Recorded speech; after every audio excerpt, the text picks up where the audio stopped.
I'm debating whether I should put this at the start or the end of the video. If my thank you message is at the start of the video, the timestamp on the screen right now is the timestamp for where I officially start my review.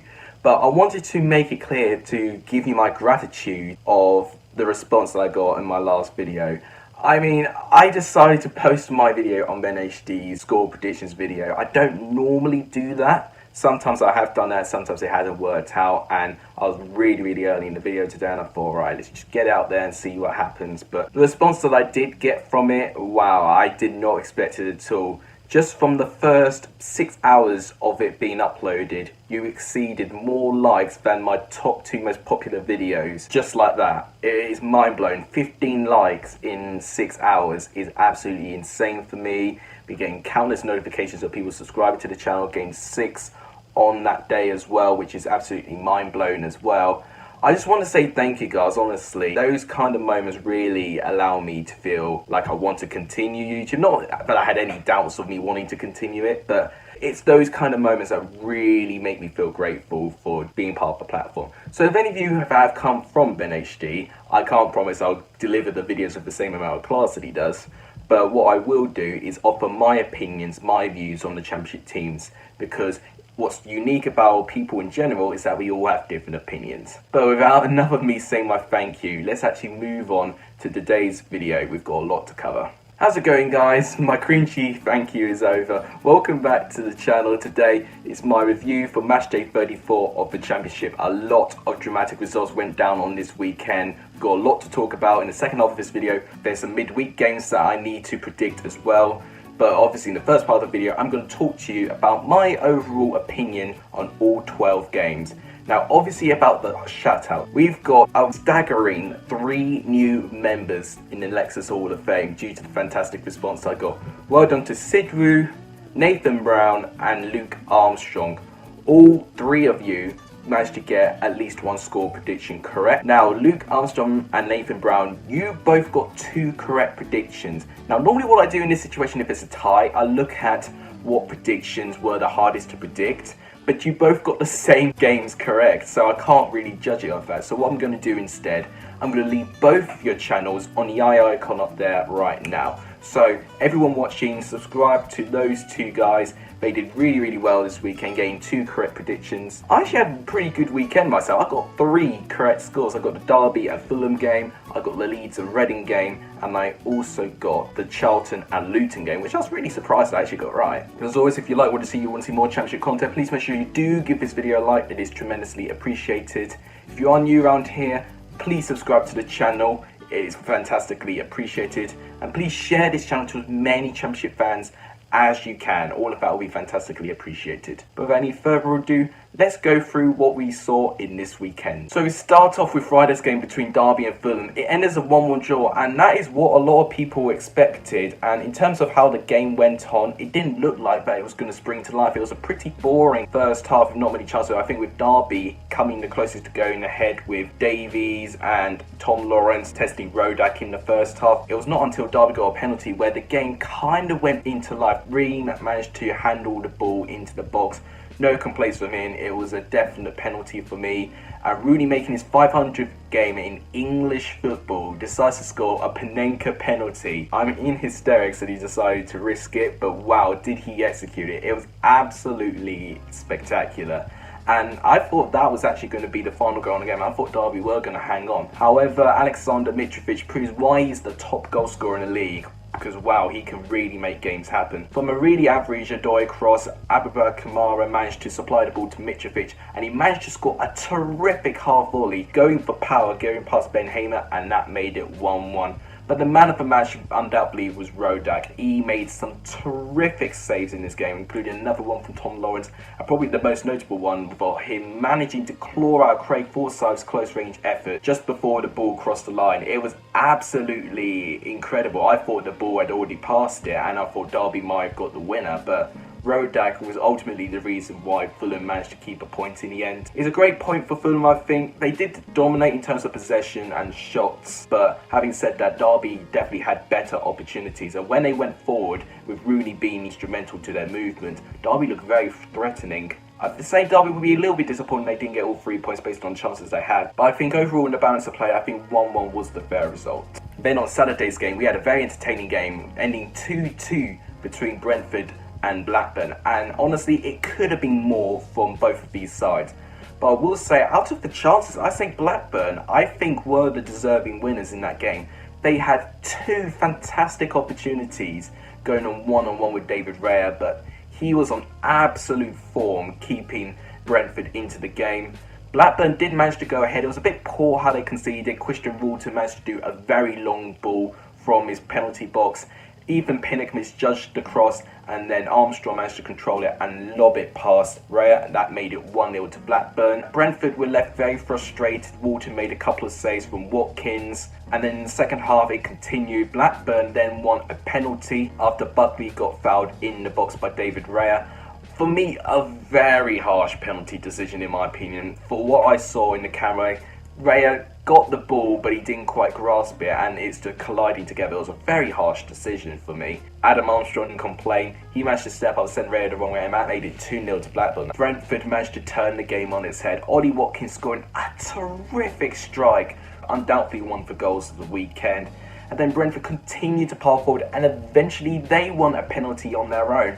And for me, once again, a really contentious, harsh penalty decision. So for me, I don't think either one of these sides actually deserved a penalty in the end, but alas, that managed to equal the game, and that made it 2-2. Ben Rama managing to score the penalty. Brentford did well, definitely in the second part of the second half, and I think from that moment onwards, when Brentford were in the ascendancy, they did deserve to win the game with the chances that they had. But BMW weren't clinical, Ben Rama especially. As with Blackburn, they looked a continuous threat on the break. And I do have to say, my mid-season predictions, I think I've undermined their style of play a little bit. But they play very well down the wings, and they make it very difficult for teams to handle their style of play. I do have to say, I'm moderately surprised with Blackburn.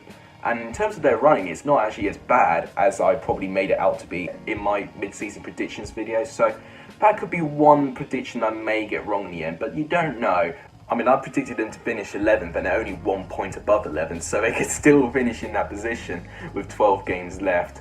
As with Brentford, it sucks for them because Fulham did drop points. It could have given them an opportunity to give a little bit of a gap, but they failed for that. But I think they'll feel gracious that they got something out of it being 2-0 down, so fair play for them for that. And then we saw West Brom taking one step closer to the Premier League, beating Bristol City by 3-0. It was a very rampant, very one-sided performance for what I saw in the highlights. In terms of the first 20 minutes or so, not a lot happened. It was a bit of a scrappy game. Both sides looked up for this game. And then West Brom managed to get the breakthrough. And as soon as West Brom got that breakthrough, it was only going to go one way. And West Brom just cruised to victory. Callum Robinson managed to score the first goal. West Brom managed to win the ball back in the midfield, strung a few passes together, leaving Robinson one-on-one with Bentley. He saved it, but then the deflection managed to come off Robinson's head, so he managed to get the rebound. Very unintentional, but it managed to go in the net, and that made it 1-0 to West Brom. And the pressure continued, and Hal Robson-Kanu managed to make it 2-0. Daniel Bentley will be very disappointed though. To be fair, it was a difficult shot, but he spilled it straight at Hal Robson-Kanu, giving him a very simple tap-in, and that made it 2-0. Bristol City were very unthreatening at all. They didn't really muster clear-cut chances. The one opportunity I probably will mention is Naki Wells. There was a moment where he had a bit of space. He had a difficult position and a difficult touch, but his shot was just off target from the goal. That was probably the closest that Bristol City got ahead. I don't believe they even had a shot on target. Before we made it 3-0, the game was filled with controversy. Romain Sawyers managed to get sent off by grabbing the throat of Jamie Patterson. I do agree with that. His reactions just sparked from 0 to 100 at that moment, and it showed when he got that red as well, and on the touchline as well. He was really out of it. I think both were egging each other on throughout the game, and I think Romain Sawyers blew his fuse in the wrong way. But it didn't affect West Brom to score a third. Ashley Williams was really atrocious in that goal though.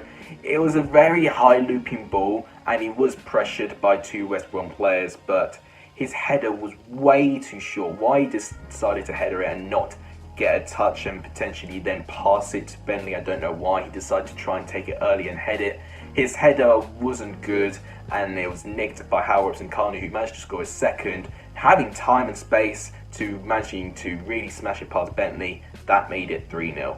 It's disappointing for Bristol City's part following that Preston had won this weekend and they've lost ground a little bit. There's now a 3-point gap between them and the playoffs as well. They've got to be careful with the sides below them as well, following that some of them had positive results as well this weekend. They're only 2 points ahead of Blackburn Rovers now, so we've got to be very careful about teams like them that could catch them up if they don't improve their form anytime soon. It was a fantastic performance by West Brom. I thought West Brom are really showing them old selves again, and I think they needed to win following that Leeds were going to win this weekend as well. But they now have a 10-point gap between them and Brentford and 9 points from third place Fulham. So they've definitely recovered well following their sticky patch. And we saw a very important victory for Charlton as they beat Luton by 3-1. It was a game that was definitely not short of a contest. Let me tell you, both teams really wanted this win, and it was evident from both their performances. In the first part of the game, I thought Luton were actually probably the better side in terms of attacking sense of it. I think Charlton were put a little bit under pressure. For I think the best chance before any goals were scored was actually from the home side. Naby Sarr had a lot of space in the penalty box, and he took a very difficult touch and a volley, but that managed to hit the crossbar. So Luton had a warning sign, and they didn't really take it into account because Charlton did go ahead through Lyle Taylor. Terrific goal in the end, great build up into it, and whilst Taylor got it, he took 2 touches, very well controlled touches, and slotted it past Sluga to make it 1-0. It was absolutely outstanding how he managed to score that. But then Luton had a terrific response, once again pushing really far forward, and actually were doing really well on the right hand side of the pitch. They were doing some fantastic play down there. Lua managing to cross the ball, and then eventually it fell to Harry Cornick after hitting the Charlton defender. He managed to smash it past Phillips, and that made it 1-1, and I thought we might have had a game on over here because I think Luton were slightly in the ascendancy in that game. In the second half though, I think definitely a moment to talk about is Collins' disallowed goal from offside. A very tight decision, but if that had gone in, Luton could have been ahead and it would have been a different game. Collins stuck out an arm and gave away a penalty for handball following a shot from Lapsey. Lyle Taylor managed to step up and score, and he managed to score his first brace since all the way back in October, which was also against Luton Town. And then Charlton wrapped up the points near the end of the game where there was some terrific play down in the box, a lot of one-touch passing, eventually falling to Lapsey, who managed to get into a little bit of space, shooting it past Sluga. That made it 3-1. It's a bit of a blow for Luton because Barnsley won this weekend. Wigan also won this weekend as well. They do definitely have some winnable games coming up near the end of the season, so we've got to really take those games into account. As a Charlton, this eases their relegation worries. I wouldn't say they're completely safe yet. Definitely a positive performance from Charlton's perspective. Wasn't a perfect performance, but definitely a positive one. And then we definitely had an entertaining game going down at St Andrews. My goodness, Birmingham 3, Sheffield Wednesday 3. And I do have to say, it was a game that really was strange, to give you a better word about it. Birmingham went ahead from practically their first attack of the game following a corner delivered by Jeremy Bella. Jacob Murphy managed to get a touch on it, trying to defend it, but it turned into his own net. That made it 1-0 to Birmingham. But then all of a sudden, while Sheffield Wednesday were poor, they managed to win the ball back, give it to Barry Bannon, and he turned into a man possessed. Just drove through a huge gap in the midfield, shot from distance into the bottom corner of the net, and that made it 1-1. Barry Bannon's second goal of the season, which is really surprising considering how many he scored last season. But Birmingham took a terrific response to that. Kovic managed to get a little bit of space, shot it past Dawson, that made it 2-1 to Birmingham. But then the goal scoring didn't stop here in the first half. Sheffield Wednesday managed to score another. Kadeem Harris, they'll have to thank. He drove forward into that defence and they were terrified. Leeds managed to pick up the ball, but he was fouled, and that is how Sheffield Wednesday were awarded with a penalty. Fernando Forestieri managed to step up, send count the wrong way, and that made it 2-2. But then the game did not stop here. Now in the second half, we had more goals. Jacob Murphy almost rectifying from his first own goal in the game. He managed to score Sheffield Wednesday's third. Some brilliant play actually from just outside the box. Jacob Murphy found in a lot of space, shot it past count, that made it 3-2 to the away side. And before Birmingham scored an equaliser, Jacob Murphy should have sealed the deal and completely have been 0 to hero. He was one-on-one with Lee Camp, but instead of simply chipping it over him, he tried to go with power, but Lee Camp saved it, and that proved to be costly because in the first minute of stoppage time, Scott Hogan managed to shoot the ball first time for a volley, and that managed to get past Cameron Dawson, and then somehow that was how the game finished. It ended 3-3. What an incredible game it was. It was definitely a positive response from Sheffield Wednesday considering that they were on a poor run of form. It was poor from them that they didn't actually manage to win this game. I thought Sheffield Wednesday did deserve to win on the chances they had. Birmingham, I think, played the better football. Going forward, I think they really did struggle until Jukovic and Scott Hogan had better moments and they weren't troubled by the defence. That was when Birmingham were at their strong point. I say the draw is just about the fair result between the two sides. Very sore Leeds claim for what could be a very important win against Reading. A 1-0 home victory against Reading. It was a cagey game like I did anticipate in my score predictions video. I think Ejaria being injured in training was a blessing for Leeds, because they managed to dictate the play, and Reading were really lacking that creativity to really trouble Leeds. Leeds were completely rampant in the first half. Helder Costas could have scored 2 goals. Luke Ayling also had a chance to chested it down, tried to shoot, but that went high and wide as well, and I thought it was going to be one of those days against the Leeds, having plenty of chances but not taking them. Leeds continued in the second half where Matthias Klick managed to win the ball back, shot at goal, but that went wide at the post. Eventually, 57 minutes in, Leeds took the breakthrough, and it was Pablo Hernandez who managed to get the goal. Helder Costa doing fantastically well, doing a backheel pass to Pablo Hernandez. Brilliant understanding for that type of pass to be made. He shot first time, which was blocked by Morrison, but then he almost nearly lost his balance, but he did so well to keep the ball and the composure to have to manage to skip past 2 defenders and still shoot it past Cabral and score. Unbelievable player, Pablo Hernandez. Fantastic goal, and that made it 1-0, and that turned out to be the only goal in the game. Reading could have scored nearly. Yannick Umete had a fantastic chance. He drove forward down the left-hand side of the penalty box, but Casilla managed to save that. Casilla had a few dodgy moments in that game as well, so it wasn't very comfortable for Leeds, and I think Leeds fans have gotten used to that they can't really feel comfortable about most games anymore. But Leeds won't mind at all. They've managed to reach a 5-point gap between them and third place Fulham, so Leeds fans could breathe a little bit now as they get on to the final 12 games of the season. If Leeds can win, I say 5 more games, I say Leeds will be in the driver's seat to the Premier League. That's what I think. As with Reading, it's a poor defeat from them. They're going to have to respond very, very quickly in their midweek game. Then to a game that I predicted was going to be a spectacle. Listen, I'm going to say Nottingham Forest are going to win by 3 goals to 2. I think it'll be a very end-to-end game. Maybe Queen's Park Rangers taking the lead at some stage, but I think Nottingham Forest will pull it back and win the game. So I think it'll be a 3-2 home victory to Nottingham Forest. And it turned out it wasn't a spectacle at all. It ended Nottingham Forest 0, Queen's Park Rangers 0. Although what I will say, the disallowed goal from Joe Wall, I think really changed the game.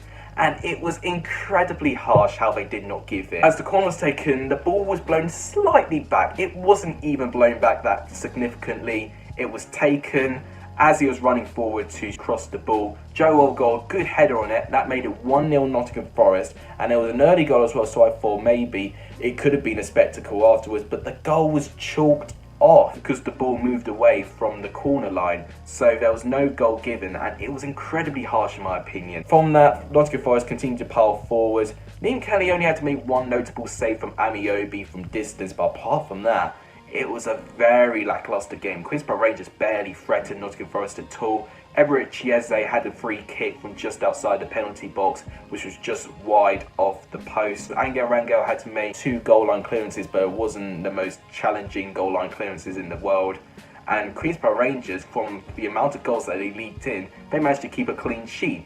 Disappointing for them that they didn't manage to score. In fact, they could have got a really vital 3 points, but it really sucks for Nottingham Forest. Following that Brentford and Fulham dropped points today, they could have really taken this opportunity to get all 3 points, but it's just been the story of this weekend. Sides in the playoffs just dropping points, but the 2 promoted sides capitalising all of that, and all of a sudden now it looks like we're going to have a race for promotion, but for auto-added promotion, it looks like it's destined between West Brom and Leeds again all of a sudden. It's very, very crazy how 2 games can literally change the outcome of the championship. Not a memorable game, let's move on quickly. But going to the topic with sides dropping points in the playoffs, the one side that didn't was Preston North End. What a weekend it has been for Preston North End.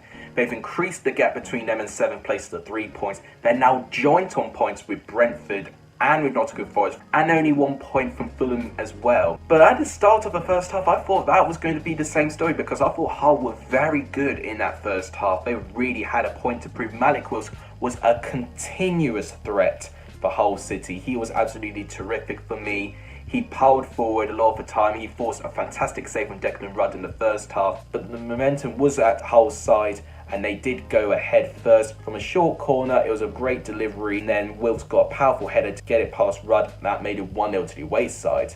And I thought Preston were going to really struggle to get back into it, but well done Alex Neil. The substitutions he made were genius. They completely changed the game, and he changed the momentum.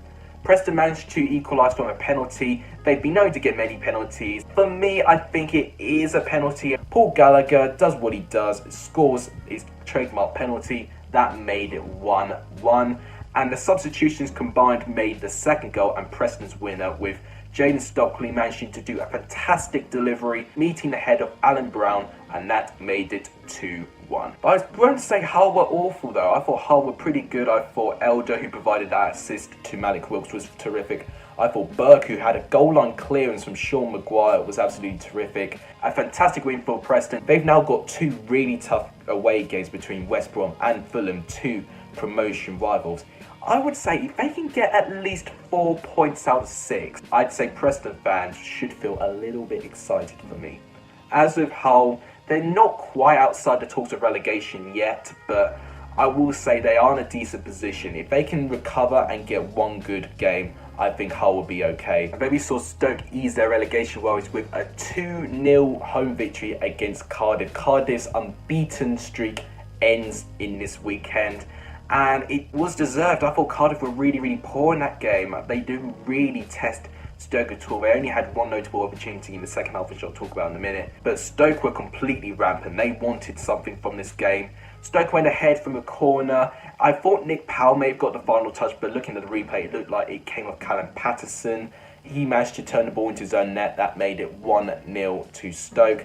And Stoke once again were just continuing to press forward. Nick Powell, but Tyrese Campbell especially, was unbelievable. He was threatening the whole way through, and he was heavily involved in their second goal. He managed to do a pretty tame shot saved by Smithies. He managed to somehow win the ball back, and then he managed to find Joe Allen with a bit of space. It was a bit rough how the goal managed to go in the end. It was a bit scrappy, but Joe Allen managed to get the ball with practically at an empty net, shoot it through, and that made it 2-0. Camels could have scored a few more, but Smithies did have to make quite a few important saves. And I'd say Jack Butland only needs to make 1 save near the end. The Stoke were terrific. If Stoke can continue to play this well at home, I say Stoke will be fine. And if they could build on this for next season, Stoke could be a decent side. They could be. I'm just putting could out there because we've all backed them to do quite well this season, we have to admit. As of now, there are promising signs coming out of Stoke City. As with Cardiff, once again, very poor performance hopefully for them, but they can improve on midweek. They've got to give their fans something.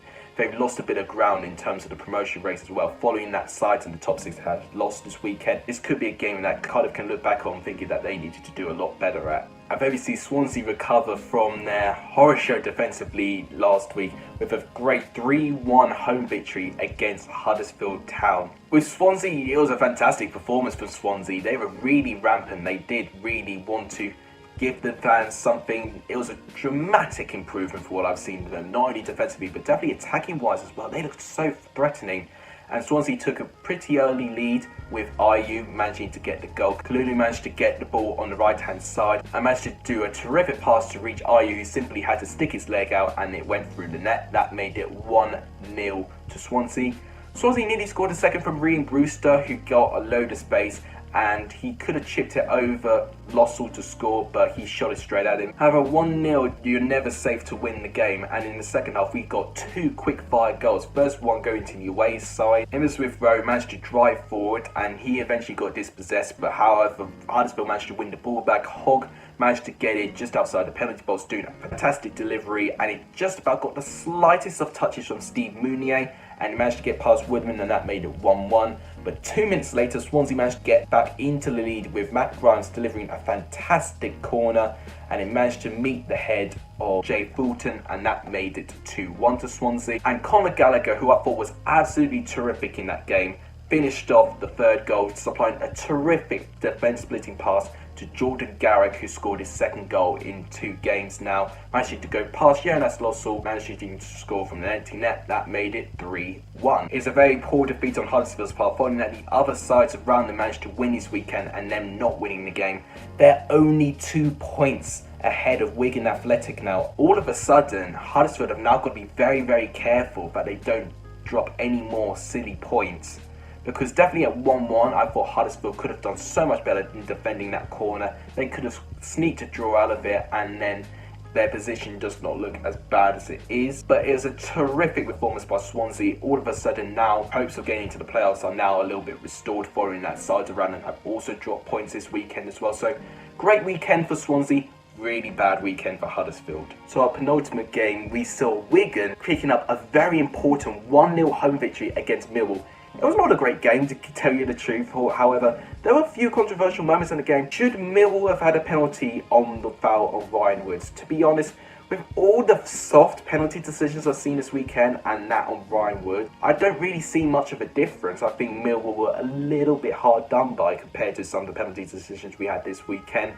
However, Wigan, I have to say, were fantastic in this game. They were absolutely terrific going forward, especially in the second half. In the first half, they were a bit lackluster. They didn't really muster anything clear-cut. But in the second half, they showed intent. Wigan really wanted to win this game. And eventually, they got their rewards from their high press. Jamal Lowe doing terrifically well, managing to loop the ball past a few defenders, managing to keep the ball just from the end of the pitch. He managed to pass it to Pilkington, who had a shot. It came off Sean Hutchison's leg, and it trickled into his own net. So that made it 1-0 to Wigan. And I have to say, Wigan did have more chances, not really testing each keeper. Neither keeper were in a lot of work. And Millwall, I have to say, were a little bit disappointing. They were really below par in this game, and with just another side pushing for the playoffs, dropping points this weekend. It just goes to show how unpredictable this championship season and this championship table is. It's a great performance by Wigan, actually. They've now managed to reduce the gap to safety to only 2 points now. I have to say, safety, I think, looks a little bit of a possibility to Wigan. I know I've predicted them to be relegated, but who knows what can happen in 12 games. As with Millwall, it's poor. They've lost a little bit of ground, although I have to say on their running, they do have one of the easier run-ins. Millwall need to definitely take an opportunity and respond as soon as they can. If they go on a losing streak now, they definitely won't be challenging for the playoffs, in my opinion. And for our final game, another very important victory for a relegation side, this time in Barnsley, picking up a 1-0 home victory against Middlesbrough. I believe this is their first clean sheet they've had at home as well, which even more special for Barnsley as well. I thought they were absolutely terrific. Middlesbrough, however, what on earth was that performance? Honestly, and I really thought Middlesbrough were going to offer more for Barnsley, honestly. Apart from one opportunity in the first half, they didn't really test Barnsley at all. I don't think they even had a shot on target near the end of the game. But Barnsley, however, were completely terrific. Alex Mowatt had some chances. Brown had a few chances. Woodrow had a couple of chances as well. A load of players had a load of chances. And I did mention Alex Mowatt before, but I say he has to be my man of the match. He was absolutely instrumental in driving the ball forward. Some of the build-up play, he was very important with that as well. Eventually, Barnsley got their goal, and it came from Connor Chaplin, which, let's be fair, if it wasn't for Woodrow and Chaplin, Barnsley would have been in a much worse position than they already are. Chaplin managed to cut back from 2 defenders. His first shot came off the crossbar, but he managed to smash home the rebound to make it 1-0. I think the 3 points is well justified. I thought they were completely drilled defensively. Going forward, I thought they were terrific. As with Middlesbrough, they were pretty poor. They didn't really test Barnsley at all, as I previously said. It does put a load of pressure on Jonathan Woodgate. Right now, they are only 3 points above the relegation zone as it stands. If results don't improve soon, then I would say a decision would need to be made as soon as possible. 12 games left doesn't sound much, but you only need to lose 3 or 4 games in a row, and then you're automatically in a really dire position. So Middlesbrough got to be a little bit careful. But that wraps up my review for this weekend. Before I move on to my score predictions on the midweek games, I'll go through my goal of the weekend, player of the weekend and result of the weekend. I'll go with result of the weekend first. Just from the game, from the first minute to the 90 minutes, I'm going to say Birmingham 3, Sheffield Wednesday 3 being the result of the weekend. Not because of just the scoreline, it was the fact that Birmingham went ahead, then Sheffield Wednesday turned it over, but then Birmingham managed to claim something from the game. The whole game from 0 to 90 minutes, for that, I'm going to give my result of the weekend to Birmingham 3, Sheffield Wednesday 3. Now, in terms of my goal of the weekend, there were so many I could have picked. I'm tempted to say that Rooney's Panenka penalty will be goal of the weekend, but I'm probably going to edge my goal of the weekend to Ollie Watkins' strike against Blackburn. It was terrifically struck, and almost out of nothing, it got Brentford into the game. So I have to say, from the impact and the strike and the technique on that shot for Watkins, he will get my goal of the weekend. Now, player of the weekend's really tough as well. I'm going to edge Lyle Taylor. The reason being is that since coming back from his injury, he's been pretty slow in the scoring. He managed to score a brace for the first time for months, let me tell you. And I have to say, one of the goals he scored was absolutely terrific. He'll be in the options on the eye icon up there for the goal of the weekend as well. Not only scoring a terrific goal, but his trademark penalty as well. Him scoring a brace and the contribution he gave to Charlton as well to make his side win a must-win game against a relegation side. I have to say, for all of that alone, I think Lyle Taylor deserves my player of the weekend, although Hal Robson-Kanu comes a very close second. So that's matchday 34 of the championship. On the left-hand side of the screen is how the championship table currently looks. Now on the right-hand side of the screen, I'm going to show you my score predictions for the midweek games. Start off with Queen's Park Rangers going up against Derby. Queen's Park Rangers could nick something from this game.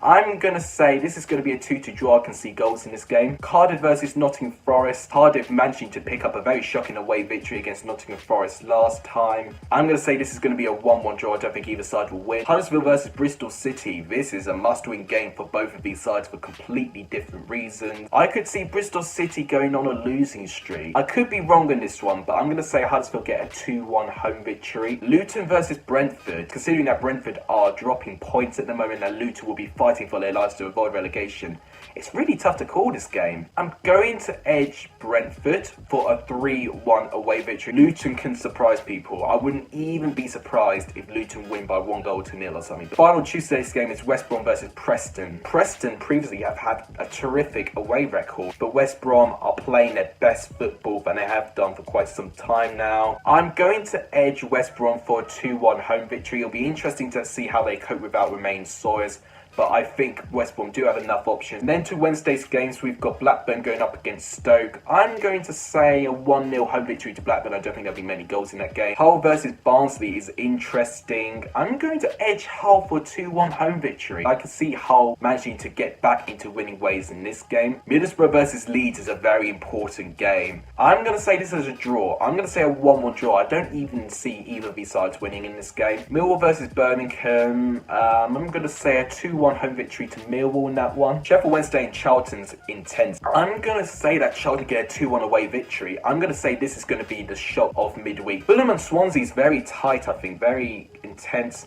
I'm going to say there will be goals in this one. I'm going to say 3-2 Swansea. I'm hoping for a good game in that. Finally, Reading versus Wigan. Now, I was so tempted to give Wigan an away win. I'm going to say this game ends as a 1-1 draw. I don't think either side will win this one. It's too tight for me to call that one. But that wraps it up for today's championship video. If you guys liked what you see, you want to see more championship content, please make sure you do give this video a like. It's tremendously appreciated. Please subscribe if you haven't done, or if you're new around here, it'll be fantastically appreciated. And please share this video and this channel to as many championship fans as you can. All of that would really make my day. As I said already in the first part of this video, thank you guys so much for the response you gave me last time. Those sort of responses are the reason why I continue on this job, giving my opinion, giving my view to you guys, and it's honestly a privilege. It really is. And if you know me well, I tend to heart every comment because I do love you guys, truly. If you guys want anything else to ask me, almost away from football almost, you can always follow me on my Twitter. My Twitter username is always in the bottom right hand side of every video. You can always drop me a follow. I tend to follow you back. We can talk about football, Championship, Premier League, whatever. Or you can drop me a message or a tweet. I don't really tend to care. But yeah, that's always there if you ever want to try and talk to me outside of YouTube. But that wraps it up for today's video. Thank you guys so much for watching. You guys are legendary if you saw the end of this video. And as always, take care.